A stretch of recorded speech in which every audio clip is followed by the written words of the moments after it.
Добрый день! Сегодня мы с вами посмотрим расклад на ситуацию или по-другому, что вам нужно знать сейчас. Ситуацию свою можете загадывать абсолютно любую, касаемо и ваших дел, работы, финансов, отношений даже, и любовных, и отношений, например, с коллегами, с родственниками, с другими людьми, знакомыми, соседями и так далее. В общем, любую ситуацию, которая вас интересует. И мы в процессе расклада посмотрим, от чего мы отталкиваемся, как обычно. Исходная точка наша, как будет развиваться ситуация, к чему она придет, что нужно делать, что не нужно делать, ну и прочие уточнения, которые будет необходимо сделать в процессе расклада. Итак, что вам нужно знать о данной ситуации прямо сейчас?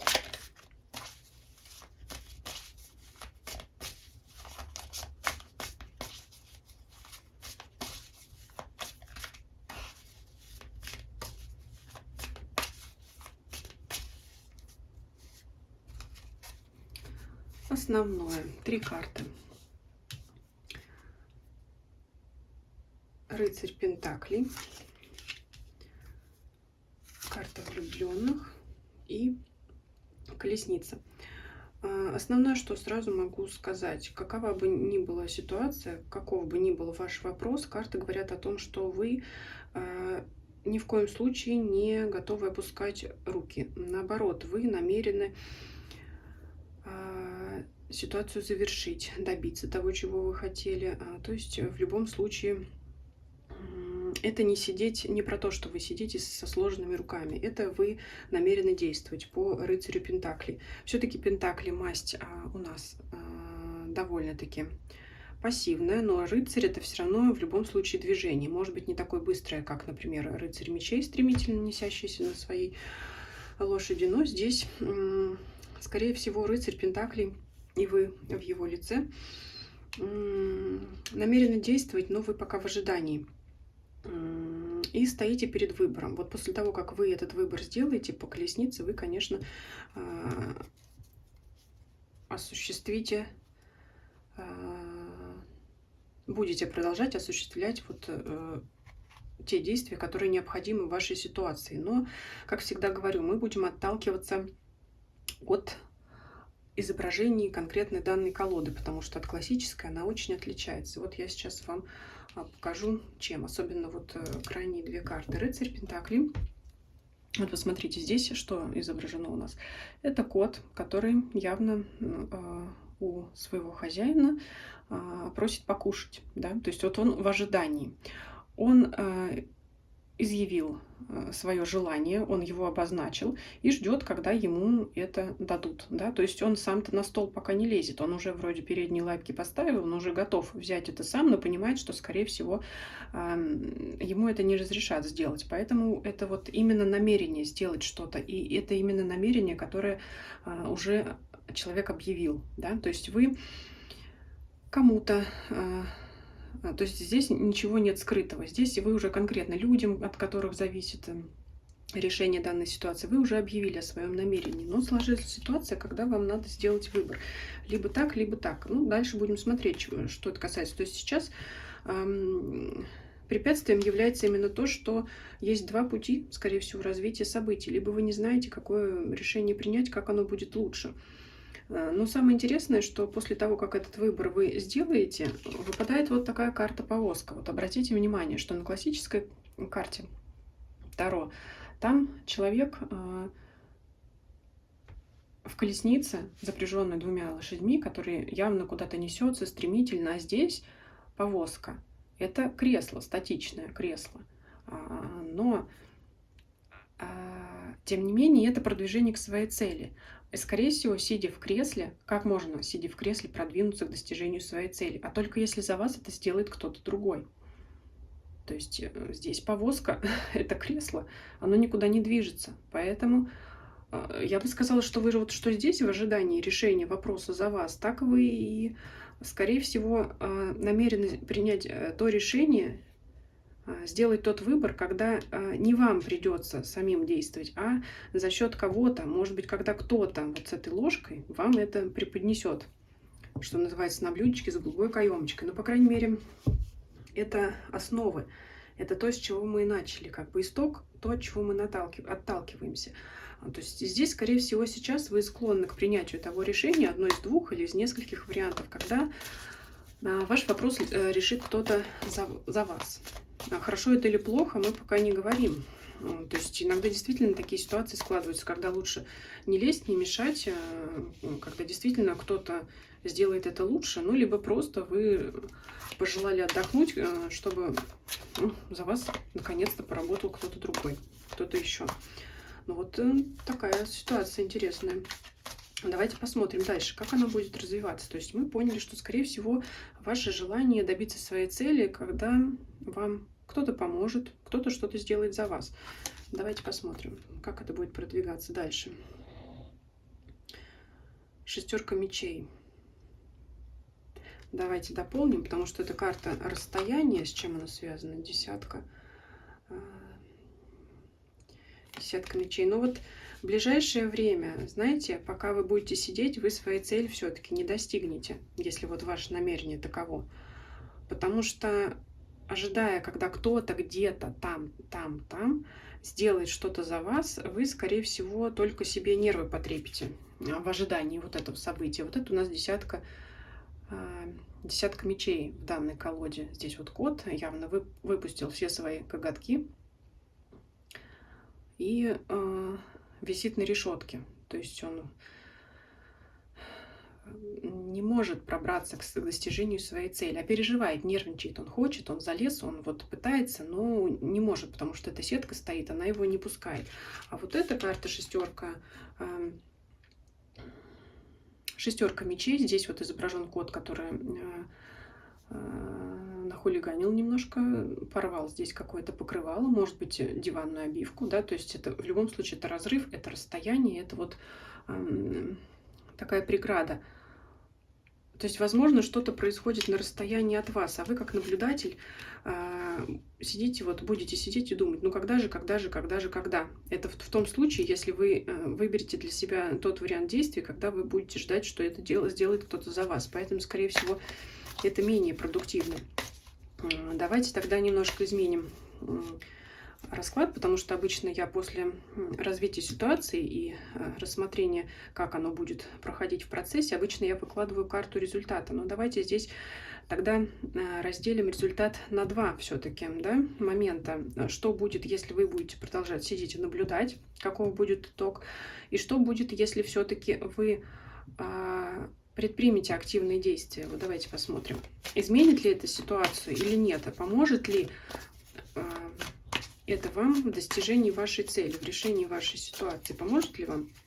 Итак, первое. Если вы продолжаете ждать и наблюдать, как кто-то что-то делает за вас, либо вы надеетесь, когда это сделает за вас, что будет в этот момент? Достигнете ли вы своих результатов? Король Пентаклей. Ну, в итоге да, в принципе-то. Король Пентаклей – это ресурсы, это обладание ресурсами. То есть вот он кот, вот он получил свое угощение.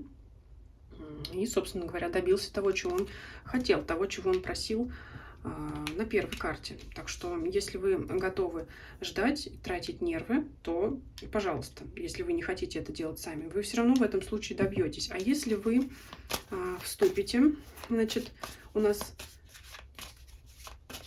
скажем так, на театральную сцену, да, если вы выйдете в свет, обозначите свои позиции, будете предпринимать сами какие-то действия, поможет ли вам это в решении ситуации? Королева Пентаклей. В принципе, тоже да.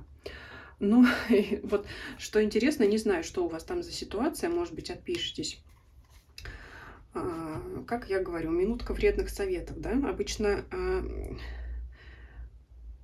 что советует нам?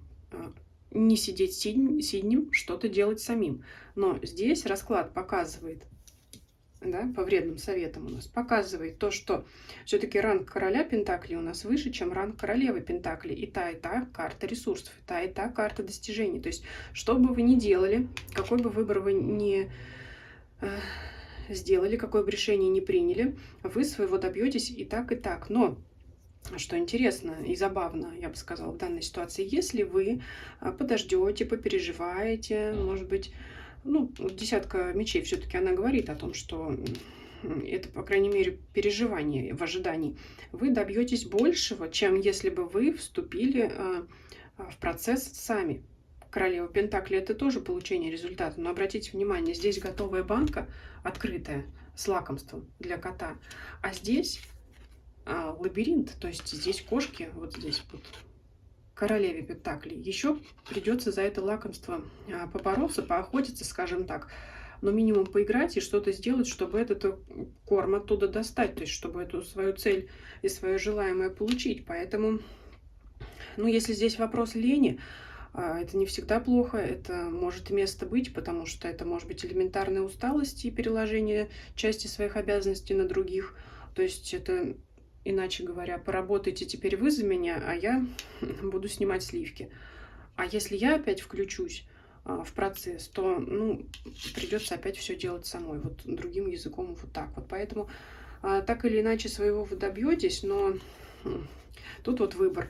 Либо отдыхая, либо включаясь в процесс. Очень здесь вот у нас характерно преобладание пентаклевой масти, поэтому, ну, все-таки такой расклад в кавычках у нас ленивый, да, потому что, ну, все-таки изначально нет желания вступать, есть возможность, но нет желания вступать в процесс, в развитие. Ну, давайте еще посмотрим, что мешает, что помешает в данной ситуации, да, в достижении ваших целей. Что помешает? Правосудие. Карта суда. Ну, суд — это что? Это выяснение ситуации какой-то, это разъяснение, это выслушивание обеих сторон, да. То есть, иначе говоря, это, ну, так или иначе, борьба двух сторон. То есть, что может помешать, это как раз выяснение, кто должен. Я должен, ты должен или должна, или кто не должен это делать. То есть, в препятствиях, скорее всего, именно если вы обозначите свою позицию как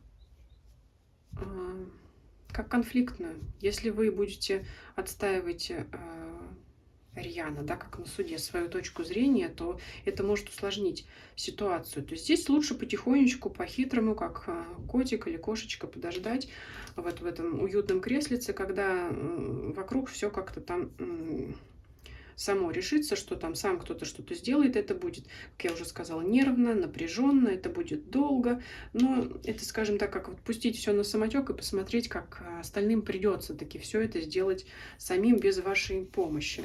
Вот все-таки вот так вот. То есть не нужно ничего доказывать, да, как на суде, не нужно ничего отстаивать свою правоту, не нужно доказывать, потому что это в минорной позиции карта, что помешает. Не нужно никого осуждать в процессе выполняемых действий, потому как если уж вы не вмешиваетесь в процесс, тогда вы не комментируете действия тех, кто это выполняет. Правильно они делают или неправильно, в любом случае вы своего добьетесь, просто другим путем.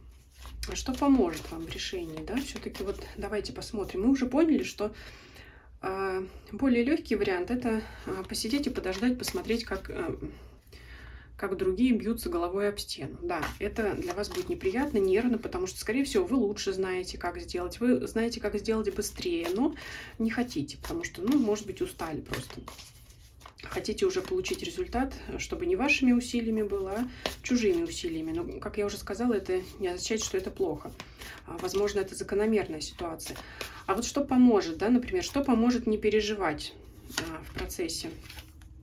Умеренность, ну, что сказать, умеренность, она есть умеренность. Просто ждать и терпеть.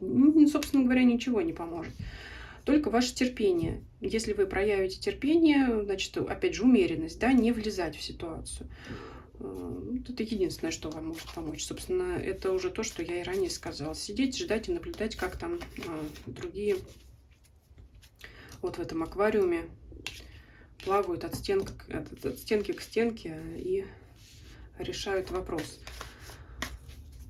Давайте еще положим на всякий случай карту совета. Спросим, что еще колода может посоветовать сама. Не по нашим вопросам, а от себя. Тройка мечей. Тройка мечей — карта тяжелая, карта разбитого сердца. И в качестве совета она говорит, что не переживайте, не принимайте близко к сердцу именно, да, карта сердца. Вот здесь у нас котик, который острым клыком своим пронзает какое-то у нас сердечко, 3 сердечка, да. Может быть, кстати, говорит о том, что ситуация будет разрешаться в 3 этапа. Поэтому, ну что, терпеть, ждать, не переживать. Это естественное положение вещей, когда вы не берете дело в свои руки. Поэтому, ну, самое положительное то, что ситуация разрешится, желание исполнится, цель ваша будет достигнута. Но вот, как я говорю, скорее всего, за счет других. Что характерно? Кто такие другие? Здесь, кроме вашей карты фигурной, рыцаря Пентаклей, и вот этих карт, которые также говорят, символизируют вас, не выпадают другие фигурные карты. Это говорит о том, что, ну, во-первых, это может быть не один человек, который занимается, также вот участвует в этом деле, в этой ситуации. Это может быть несколько человек, группа людей, если вы, например, загадали рабочие вопросы, это может быть коллектив. Либо это, в принципе,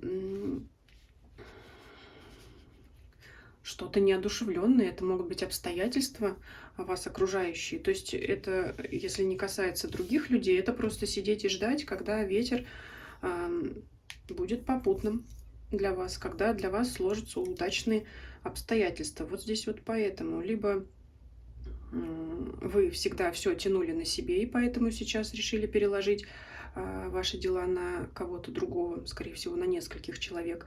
Либо это такие обстоятельства, с которыми, ну, вы ничего не можете поделать, а если будете рваться, ну, только будете себе создавать лишние вопросы и вот гоняться вокруг и около по этому лабиринту. Поэтому все-таки расклад говорит, что выбор вы сделаете правильно. Лучше поэкономить силы, поберечь себя и дождаться, когда все решится само. Ну, вот такой удивительный расклад, интересный.